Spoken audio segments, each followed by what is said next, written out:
the Latina Leadership Podcast, the podcast made for Latinas by Latinas, with Angelica Cázares, Carolina Arenas, Diana Ruby, Jacqueline Villa Gomez, and Sonia Ramirez.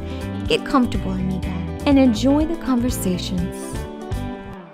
Hi, and welcome to another episode of the Latina Leadership Podcast. My name is Angelica Cázares, and I am your host.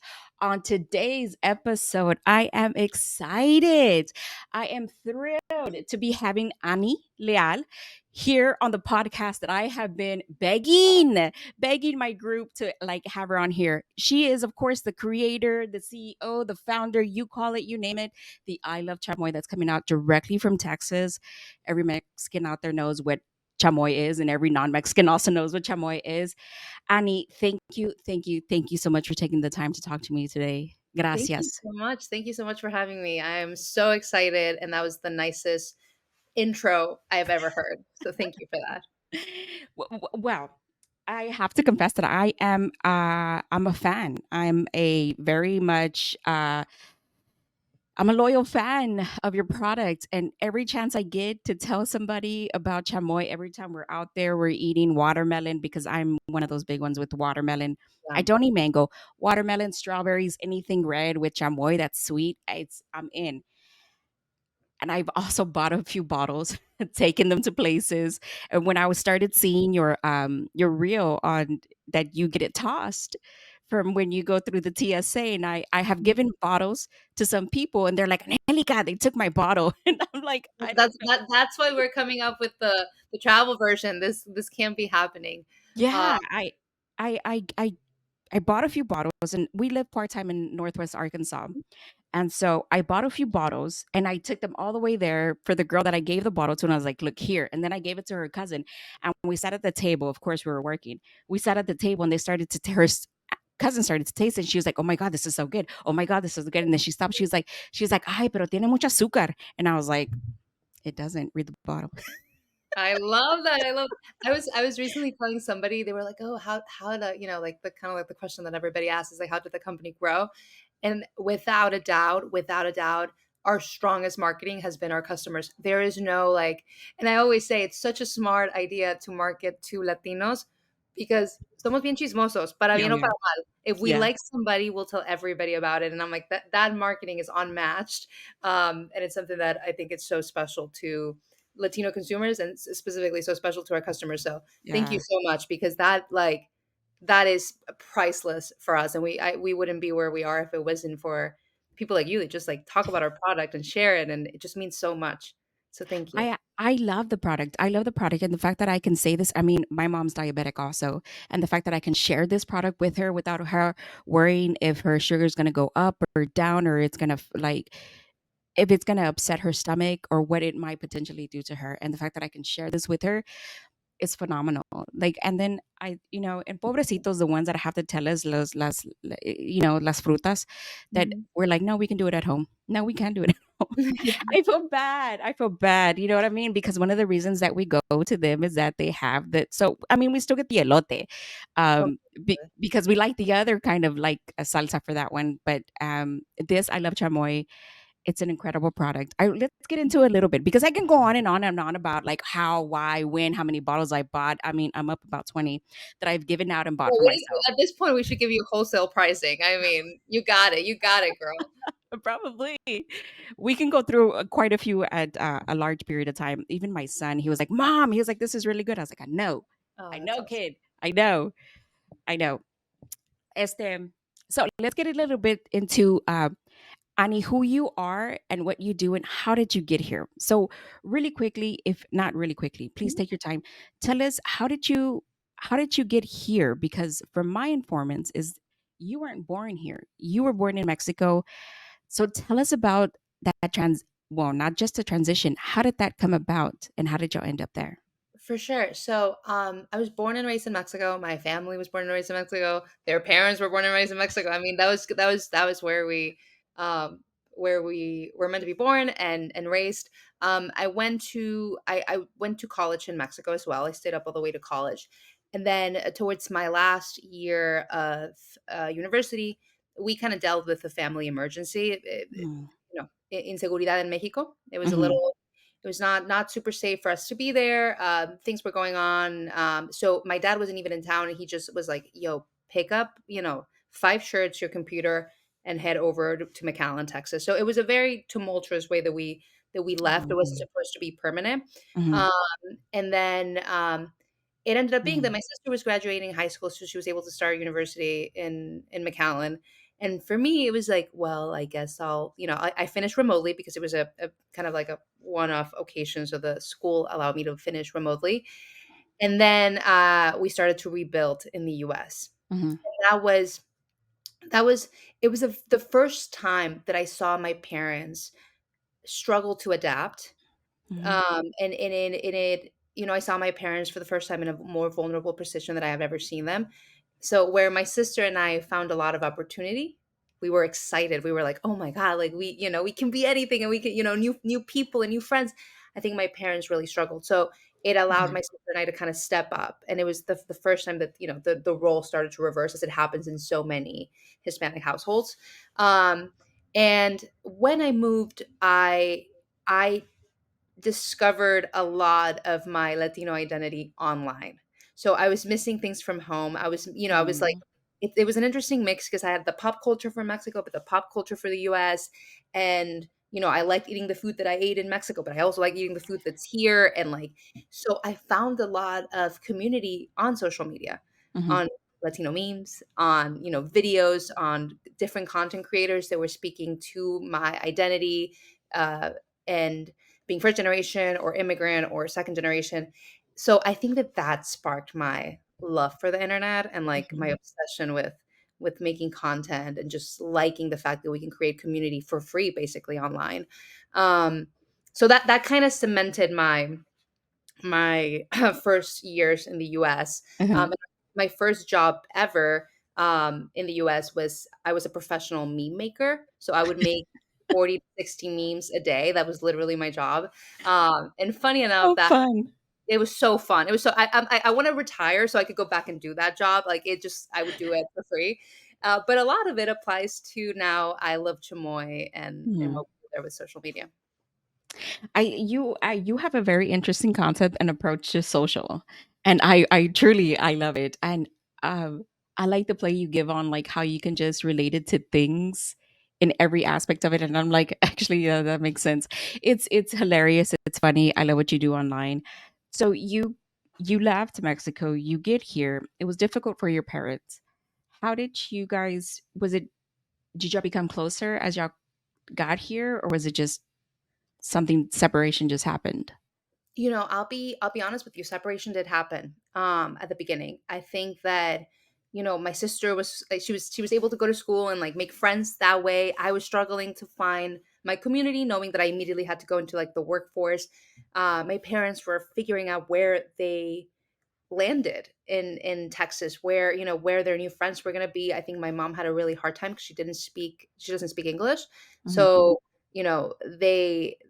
everybody was kind of trying to find identity. And that lasted for, about 6 years of just like I could feel and it makes me really sad. I could feel my family kind of separating in many Mhm. ways because we all had to change change the way we thought, change the way we moved, different social norms, everything was just a big culture shock. um so when I talk about I love Chamoy and people are like, oh, it's been amazing and it's been fantastic and it's given me so many blessings, but the best one by far has been that it's something that my whole family loves and we understand, and everybody gets to pitch in different ways. And it it put my parents kind of back in the center of my life in a really authentic way. Mhm. And we have this thing that we all share and we all got to build. So by far the best thing that has come from I Love Chamoy is it just brought my family closer than we've ever been, definitely the closest we've ever been since moving to the US. So I'm eternally grateful for that. I think one of the things that all Hispanic households, and especially immigrants, they surround themselves with families, but the center of everything that we do and even think, it's always how is it going to affect the rest of the people in the family. Mhm. Um, So when we start talking about like taking care of yourself, that's hard to think about because you're thinking about, yeah, taking care of myself means I need to take care of my parents and make sure they're okay, and I got to make sure they're going to their doctor's appointments, make sure this is happening, make sure all that's happening, because that truly is what like fulfills. Yeah. It's a very hard explanation to give to people. Totally. No, and I was always saying, like, when we first moved, my whole family, we all four of us had to learn what credit was. Like, it Uh-huh. just like that's not a concept that we were accustomed to in Mexico. So it's like suddenly it's like my parents don't have any credit, I don't have any credit, my sister doesn't have any credit. We're all like adults, but we're all starting at the same level Yeah. in this country. Yeah. And so it just it felt like where in Mexico, like my parents obviously had just like built built community, they have built their reputation, everybody, they we looked up to them for a lot of guidance, and in the US we all kind of started at the same time. And Hmm. that was really really interesting, really hard, but really fulfilling in other ways. And uh I admire my parents so much for so bravely starting from scratch at an older age when they really had everything built and set in Mexico. Hmm. It just they did what was best for the whole family, but it by no means was it a easy decision. Um, on your socials, there's a lot of resilience that comes across, and you can tell that that resilience comes from a place of like that resilience come from a place of like you've been taught that resilience.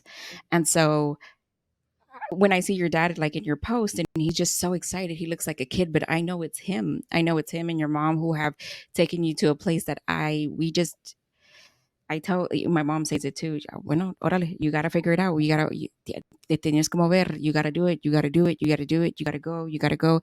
And that's the way even sometimes we build our businesses, is that we don't have, yeah, we have time to like cry, sentirte mal, and do all of that other stuff, but continue. Is that one of the qualities that would you say that you've gotten and that has pressed on with Aleph Chamoy and the growth of it? Absolutely. I mean, I sometimes tell the story of my dad is like such a girl dad. Like he was just born to be a girl dad. Like it just makes so much sense.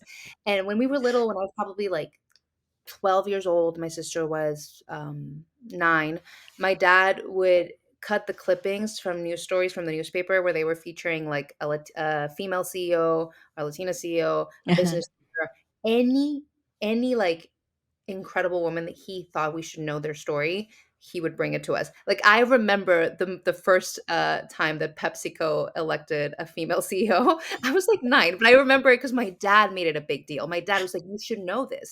Uh-huh. And I remember even like growing up and my dad would get me like leadership books. And I was like 13. Like I'm like, this is so boring. Like I was just like, as a teenager, I was like, why are you doing this?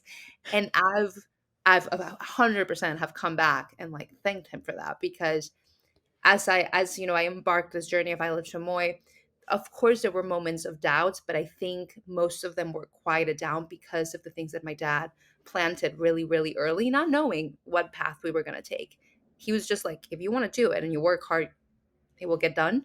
Mhm. Um, and the other thing I think is just in common for Mexicans and for Latinos, we always have this running joke, and it's even a meme that like if something doesn't exist or that you can't afford it, your dad will build it for you. Yeah. Yeah. And so it's like I feel like with Isle of Chamoy, the tables just turned. There was something that my dad needed that didn't exist, Uh-huh. so I built it, and it's quite common. I think it's that's just a trait that we all share, and it's a really great. Yeah. I'm really proud of. That is very much that's the consensus of what happens with a lot of Mexicans is, see, what was it? If uh, the reason we don't run the world is because we don't want to. Exactly. There's always a way to come about the things that we should do. Yeah, Latinos, Yeah. we can build quick and we can build well, and man, it's Yeah. really a good attitude. It's just it's and so it's not to me. It's not that surprising when we hear the statistics of like Latinas are opening businesses at the fastest rate than anybody else. I'm like, Yes. oh yeah, Yeah. makes sense. Yeah, I think there's a lot of criteria that just kind of it's an ebb and flow. Honestly, it's just we have to make do with what it is that we have. If you can't make do with the money, the whatever, like it's just it has to be done in such a way that that's fitting. And as I grow up, I thought honestly, I thought we were much richer than like the people that I kind of new, Mhm. and it was just my mom. It was my mom's ethics and the way she like handled money. And then now I'm like, Mom, you're such a penny pincher. Like you got Yeah.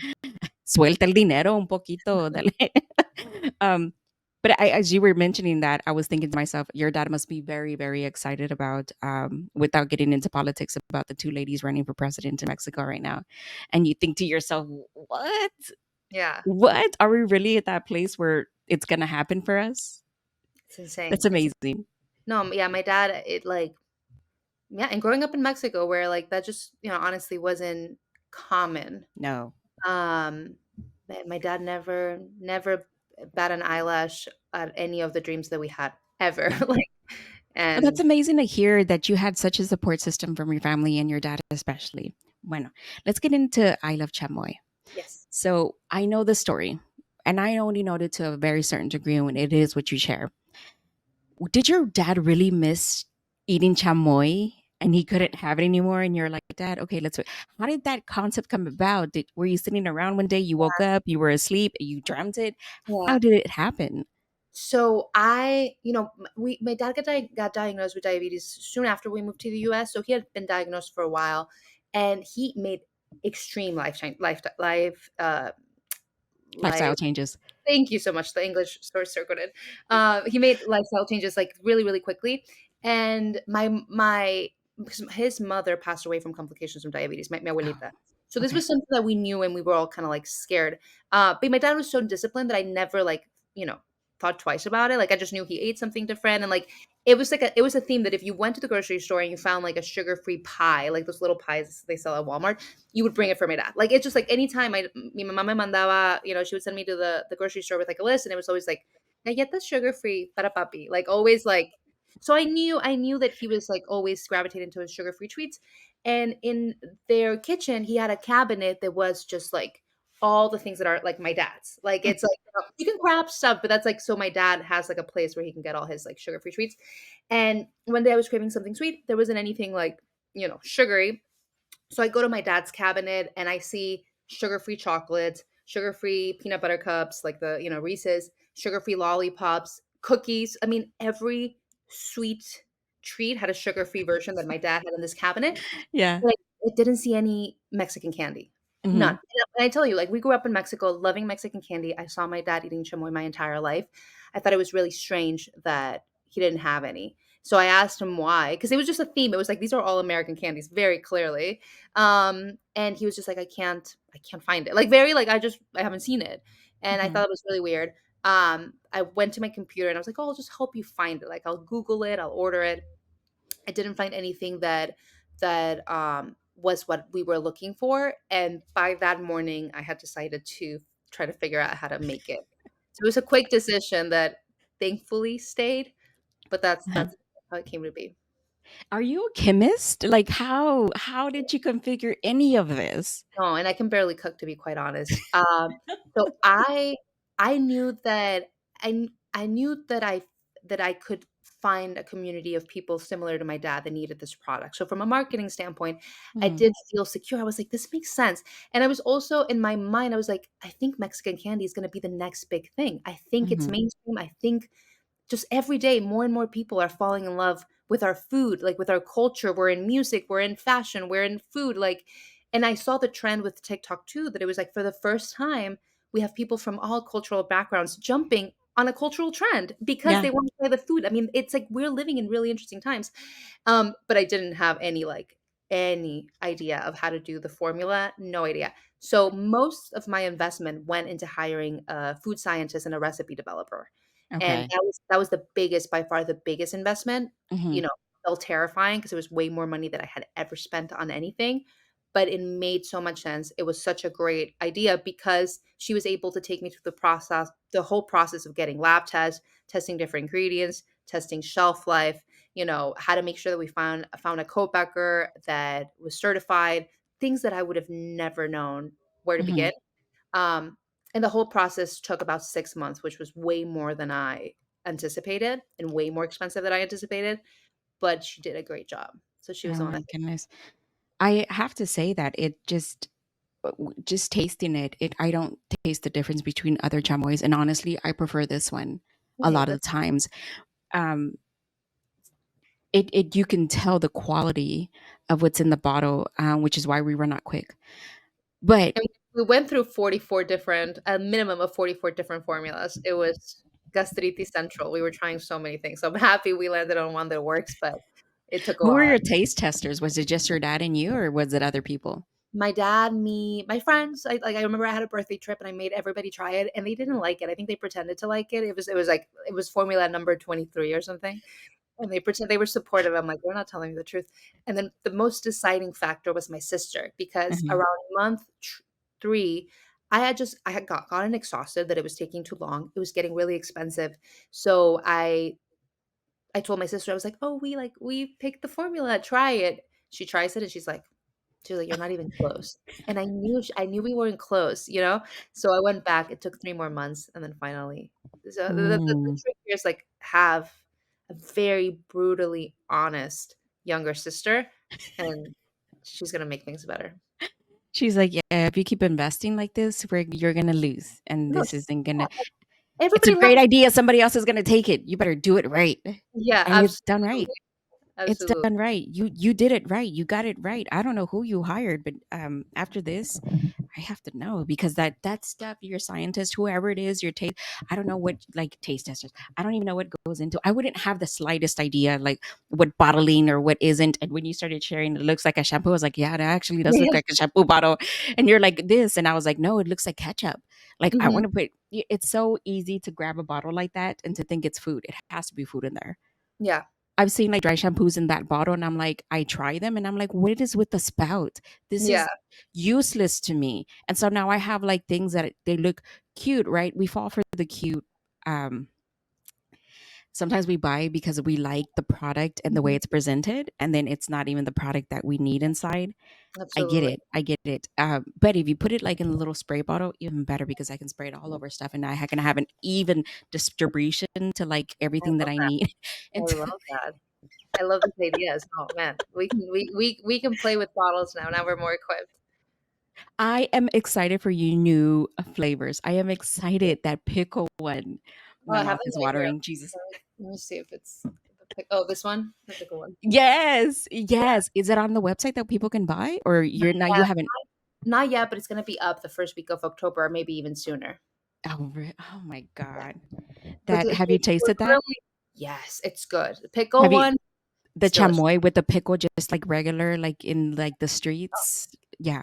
So the reason why we made is what I love so much about our business is because we built so much of it on social media. I mean, all of it on social media.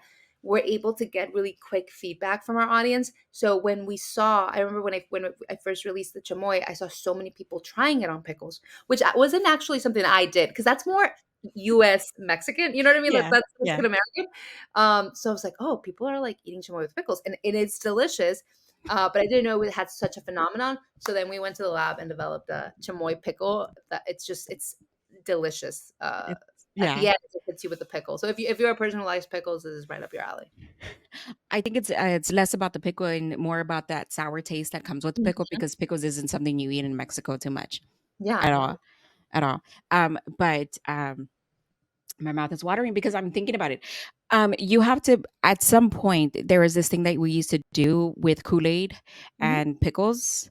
That it's that 90s kid in us that I mean, I'm close to 40, but it's that 90s, early 2000s kid in us that we're just like gravitates towards this sweet and sour taste that really like makes your mouth pout.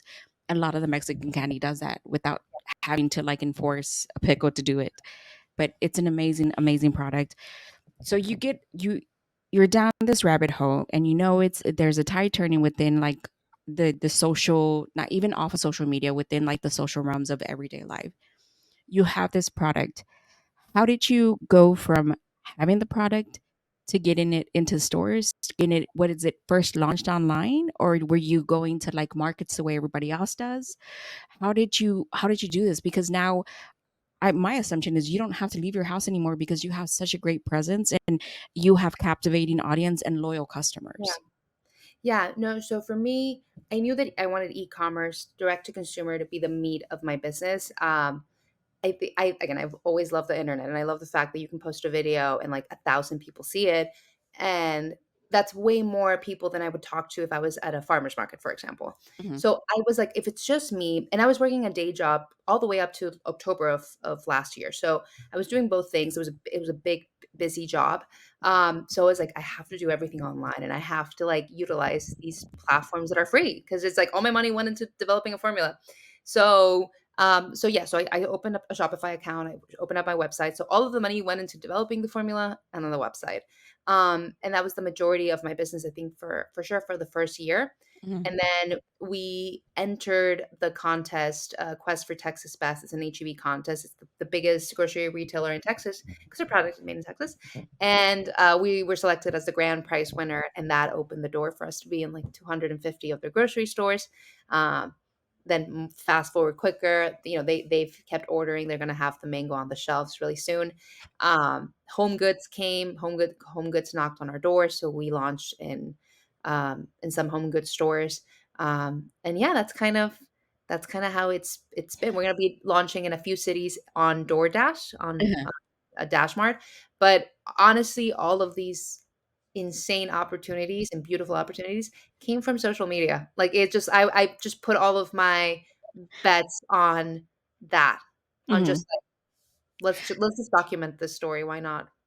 So, um, here's why I say it. I have for a very long time known the people at Walmart for years and years and years, and I've become friends with some of the people that work within their communication uh, department, well, their community affairs department. And I to them, I have even told them because they have something called open call that Mhm. happens every year. I'm sure you've heard of it.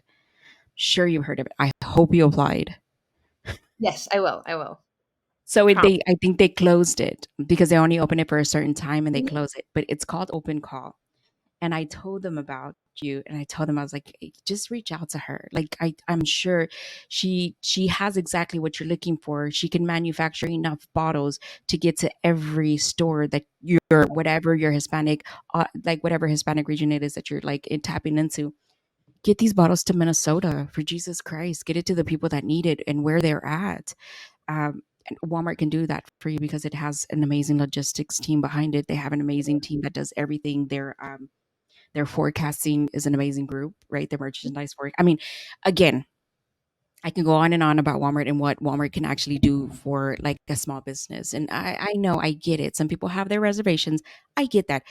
But now that I know, because I had my reservations with them too, Mhm. but now that I know what their capabilities are and what they're possible of doing for a small business to bring it into such a form, not only that, but give you the ability to keep creating more items just like I love Chamoy. Yeah. Not addition to more flavors, but more food that Mhm. can we can put in our bellies that are gonna be not so heavy for our Mhm. diets, right? Absolutely.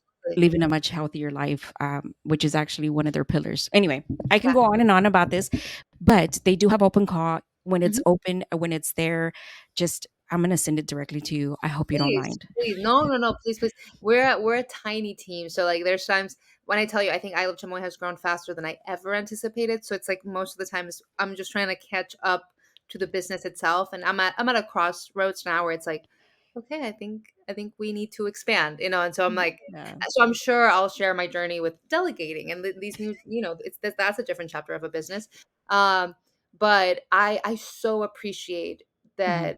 I think our customers are like they look out for us. Like they're the ones, like Home Goods found us because somebody sent it to the person who that it's just like it is just how it's been. Mhm. So I always say like I want to follow the Little Mermaid theory, which Mhm. is I want to be where the people are. So if the people are on Amazon, I want to be on Amazon. If people are going to Walmart to buy a product, I want to be on Walmart. If they are at Yeah. Target, like I just want to be where people are Yeah. because that why not? They're Yeah. definitely direct to customer service, and it's definitely. I mean, Walmart. It's just the place that people, everybody. I mean, coming from Mexico, you have Walmarts there, so you know where it's at. You know what I mean?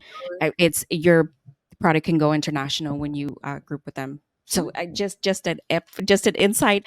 I know I could go on, but I truly I just I'm so proud of what you built, and I'm not even part of your team, but watching you do what you're doing, and it just I am so proud of that, of what everything you have accomplished and everything that you have done, and especially coming in from Texas, and when we're like Texas mainly is like the one that we're the ones producing the most female entrepreneurs. You coming from here, you being like a descent of Mexican, I'm like, yeah, And it's mucho such orgullo. a badge of honor for me. And you're grand for me. You're grand, and so I really appreciate all that you're doing. Thank you so much. Okay, Angelica, you got. I have to get over this, Angelica. You got to get over it. Come on, girl, get to it.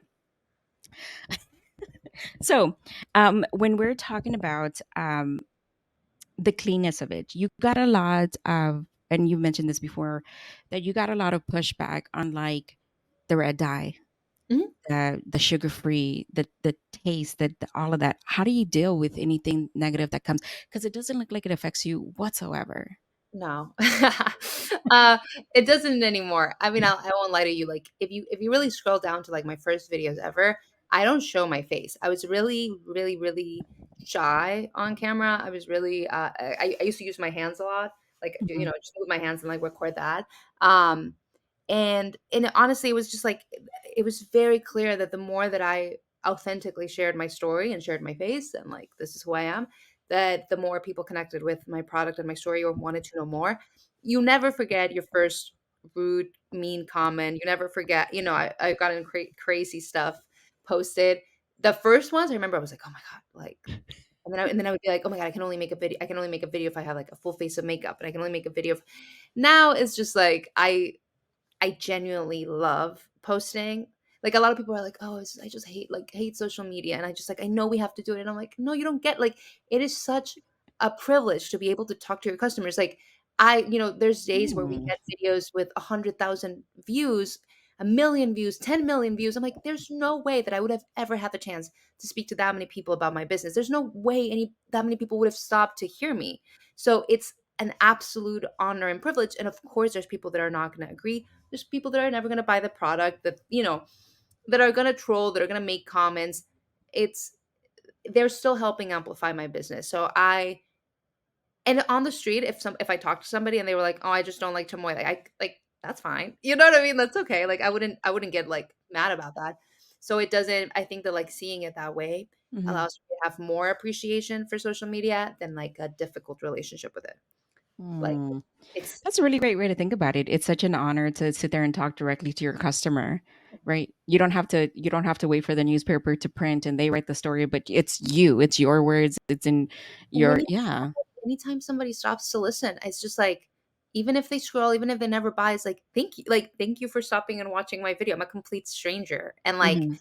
or they like a video and it's a video about a business. Like, there's no reason why they need to do that. So I I really, I mean, I've always loved the internet. So like, I genuinely have an appreciation for it that makes this job really fun and like, I sometimes I post like 8 times a day, 10 times a day. I genuinely love it. Like, it's fun, you know? Oh, I enjoy them. I enjoy all of them.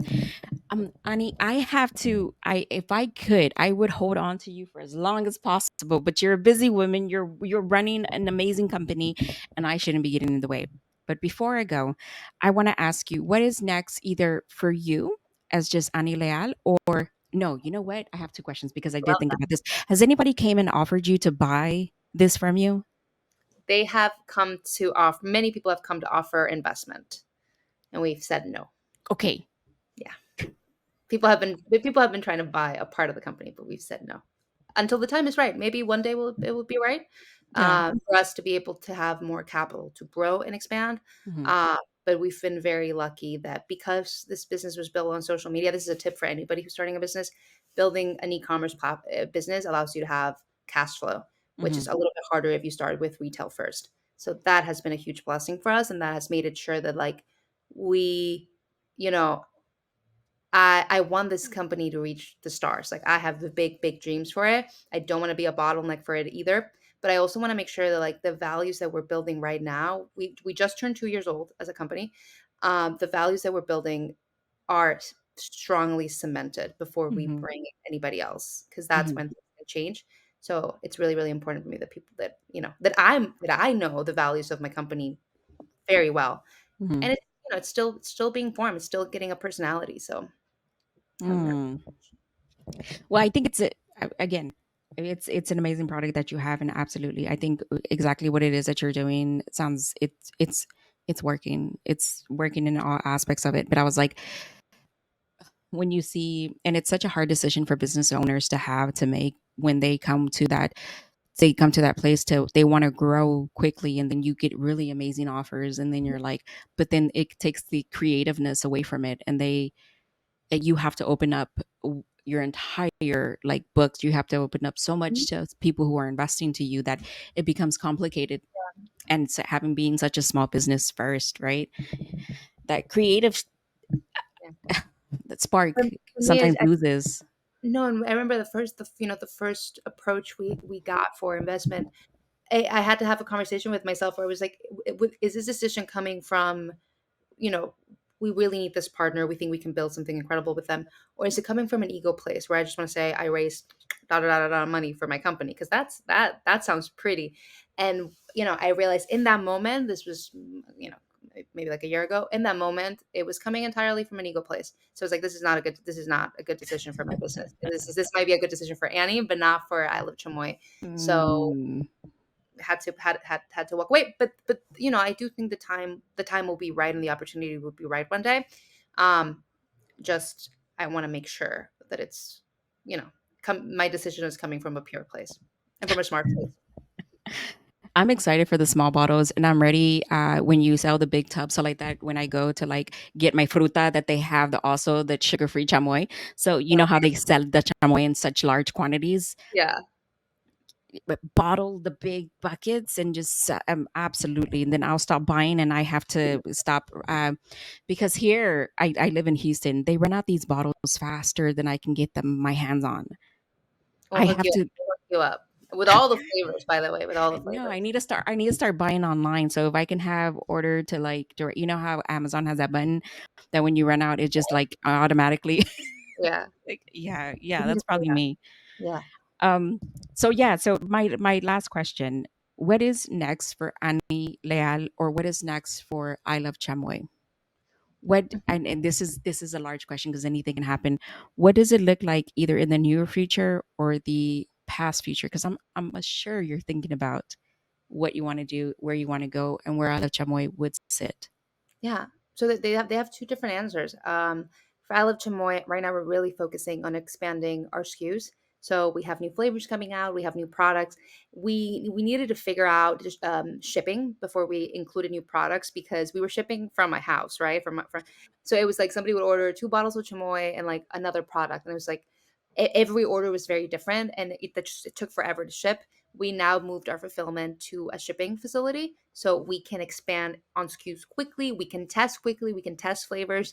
We're thinking of dropping some limited edition flavors Oh, that are not going to be forever. So I'm excited to have fun with that. So I think that's going to be really, really great. As for me, I'm working on a new company in the similar vein to for I Love Chamoy, but different, but it's for the same community, the same audience. So I can't share much about that yet, but yeah. that is an idea that I had that came to me a week after I launched I Love Chamoy, and I was like, oh wait, this there's an audience here. This is needed. And I went and bought the URLs, and in the past few months, we've been moving forward with the design. Again, it's a completely new industry for me, so like I'm gonna go about it Annie style, which is just completely reverse as to I'm sure how I'm supposed to go. But I'm excited to share that in the next few months. But that is a different company that I love Chamoy. So I'm excited to grow my current baby and to keep this mission that I've kind of adopted of just wanting to make the treats we grew up loving a little bit healthier for us. Nice. So, what would you tell new entrepreneurs, Latina entrepreneurs who are just launching and who maybe have a little bit longer, or they're 3 months in, or they're even thinking about it? What would you tell them? There's absolutely no rule book. There's no rule book. I just posted a TikTok about this that we just like maybe like 2 weeks ago had our first ever professional photo shoot for our product. We never did one because I couldn't afford it. And then time just passed, and like I did everything with a phone by myself. No, like nothing. like there's just no rule book. And I think sometimes we tend to think that everything has to be perfect. That like, Mm, you know, the logo has to be perfect, and the social media, and mm, the only thing you need to worry about is having a good product, right? That is safe for people to consume. Everything else will come at its time. So, if it just we tend to think that like people that took a chance had things figured out. I can tell you that nobody does. Nobody does. I've been in conversations with grocery stores as like early as last week, and they say a term and I'm like either googling or just being like, what does that mean? And it's like it's terms that I should know, but it's new to me. And it's like mhm, I think just approach everything they were doing with curiosity, with mm, excitement. Nobody is expecting you to know everything, just you. That's the only person who's putting that pressure on. And have fun. I think if you have fun, like if there's parts of the business that you truly truly enjoy, like for me it happens to be social media. If mhm, there's the business that you enjoy so much, it will just be a smoother ride, I think. So, mm. it's kinda That like my sounds amazing. Last question, we'll wrap it up. yes, Do you consider yourself a leader? Why or why not? I do. I do, and I I think I do because it's something my dad has been teaching us from the very beginning. I think I think a leader is somebody who sees a problem, and if nobody else is stepping in to try to fix it, they will do it. I just happen to have done that with Chamoy, with Candy. But there's many other areas where I'm inspired by many leaders in my industry, Mhm. many leaders on social media, many leaders like yourself who are just like creating spaces for these conversations to happen.